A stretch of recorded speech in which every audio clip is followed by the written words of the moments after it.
Hi friends, welcome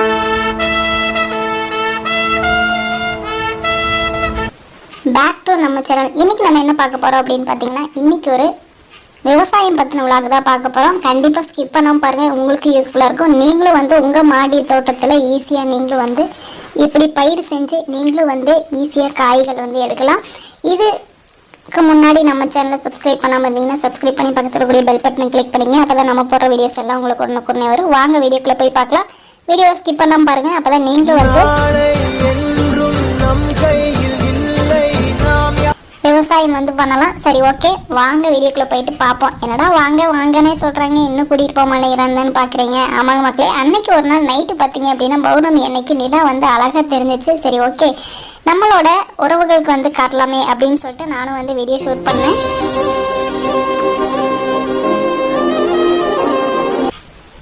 பார்க்குறக்கு அவ்வளோ அழகாக ரம்யமாக இருந்துச்சு. சரி, ஓகே, அதெல்லாம் போதும். இப்போ எப்படின்னு சொல்லு ஃபஸ்ட்டு அப்படின்னு தானே சொல்கிறீங்க. வேறு ஒன்றும் இல்லைங்க, டீகம்போஸ்ட் எடுத்துக்கங்க.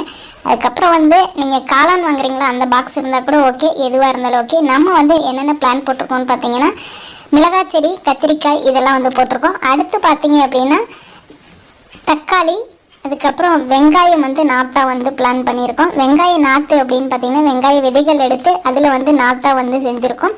விதைகள் இதான் வெங்காய விதை. இதுக்கு முன்னாடி யாராவது வெங்காய விதை பார்த்துருக்கீங்க அப்படின்னா கீழே கமெண்ட்டில் மறக்காமல் சொல்லிட்டு போங்க. யாருக்காவது யூஸ் ஆகும் எப்படி என்னன்ட்டு. சரி, ஓகே, எப்படி போடலாம் அப்படின்னு பார்த்தீங்கன்னா டீகம்போஸ்ட் ரெடி பண்ணிக்கங்க. டீகம்போஸ்ட் ரெடி பண்ணிவிட்டு அதை எடுத்து ஒரு ட்ரே என்கிட்ட ட்ரே இருக்கிறனால நான் ட்ரேயில் போட்டுக்கிறேன். உங்கள்கிட்ட ட்ரே இல்லை அப்படின்னா காளான் பாக்ஸில் கூட போட்டுக்கலாம். போட்டு அதுக்கப்புறம் விதைகள் மேலே நான் இப்போ போடுற மாதிரி போட்டுட்டு அதுக்கப்புறம் எப்படி போட்டேன்றதை நான் காட்டுறேன். இப்படி நான் போடுற மாதிரி மேலே போட்டுக்கணும். போட்டுட்டு இப்போ என்ன விதை போட்டுட்ருக்கேன்னு பார்த்தீங்கன்னா ஆனியன் போட்டேன். அதுக்கப்புறம் டொமேட்டோ விதையும் இருக்குது, அதையும் கொஞ்சம் இதுக்கு போட்டு வைக்கலாமே அப்படின்னு சொல்லிட்டு போட்டேன். ஆனால் இப்போவே டொமேட்டோஸ் பிளான்ட் பண்ணிடுறாங்க. நம்ம இப்போ தான் செடியே போட்டிருக்கோம். அது செடி முளைச்சி அதுக்கப்புறம் தான் எடுத்து நடணும். சரி, ஓகே, வாங்க விதைகள் இப்போ எப்படி போடலாம் அப்படின்னு சொல்லிட்டு நான் காட்டுறேன். இப்போ டொமேட்டோவோட விதை அதில் போட்டுக்கலாம். போட்டு மறுபடியும் இருக்க டீகம்போஸ்ட்டை மறுபடியும் மேலே எடுத்து தூவி விட்டுக்கணும். டீகம்போஸ்ட் அதிகமாக தூவக்கூடாது, லைட்டாக மேலே தூவி விட்டு தண்ணீர் தொளிச்சு எடுத்து வெயிலில் படுற மாதிரி வைக்கணும். அப்படி வச்சுக்கிட்டே இருந்தீங்க அப்படின்னா கண்டிப்பாக செடி வந்துடும். இந்த செடி முளைச்சதுக்கு அப்புறம் பார்த்தீங்க அப்படின்னா ரொம்ப நாளைக்கு விடக்கூடாது.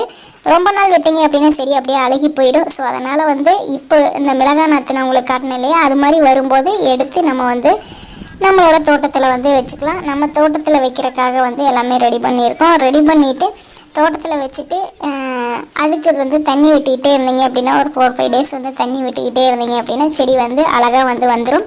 தோட்டம் இருந்தால் தோட்டத்தில் வைக்கலாம், தோட்டம் இல்லை அப்படின்னா நீங்கள் மாடி தோட்டத்தில் உங்கள் வீட்டில் கூட வைக்கலாம். வச்சு கண்டிப்பாக இப்போ வைக்கிற விலைவாசிக்கு உங்கள் தோட்டத்தில் வச்சு நீங்களாக எடுத்து பயிரிடுங்க. அதுக்கப்புறம் பார்த்தீங்க அப்படின்னா நம்ம தோட்டத்தில் கரும்பு தோட்டத்தில் பார் எடுத்து கட்டுறதுக்காக வந்திருந்தாங்க. இதுக்கு பார்த்தீங்க அப்படின்னா ஆட்கள் வேலை செஞ்சிட்டு இருந்தாங்க. இதுக்கு பார்த்தீங்க அப்படின்னா காசு எவ்வளோ அப்படின்னு பார்த்தீங்கன்னா ஏக்கராவுக்கு 6000 அப்படின்னு சொல்லிட்டு இது பண்ணாங்க. அழகாக எடுத்து கட்டி நீட்டாக பண்ணியிருந்தாங்க. இதுவே வண்டிப்பார் அப்படின்னு சொல்லி பிடிச்சோம்னா வண்டியிலேயே டிராக்டரில் பார் போடுவாங்க. இது பார்த்தீங்க அப்படின்னா கையிலேயே கட்டுறது, அதாவது மம்டி அப்படின்னு சொல்லுவாங்க இல்லையா, கொத்து, அதை வச்சு அதிலேயே கையிலேயே எடுத்து கட்டுவாங்க. இது பார்த்தீங்க அப்படின்னா ஏக்கருக்கு 6000 சொல்லி 2 பேர் எடுத்து கட்டினாங்க. 2 நாள் வந்தாங்க, அழகாக எடுத்து கட்டி வேலையை முடிச்சு கொடுத்துட்டு போயிட்டாங்க. இவங்க 2 பேர் தான் செஞ்சாங்க. ரொம்ப கஷ்டம். ஃபஸ்ட் நாள் பார்த்தீங்க அப்படின்னா 12-12:30 வரைக்கும் செஞ்சாங்க. 2வது நாள் பார்த்தீங்க அப்படின்னா 10:30 வரைக்கும் செஞ்சு அவங்களோட ஒர்க்கை ஃபினிஷ் பண்ணிட்டாங்க. சரி, ஓகே, அடுத்த ஒரு சூப்பரான வீடியோவில் சந்திக்கிறேன். Tata, bye, take care.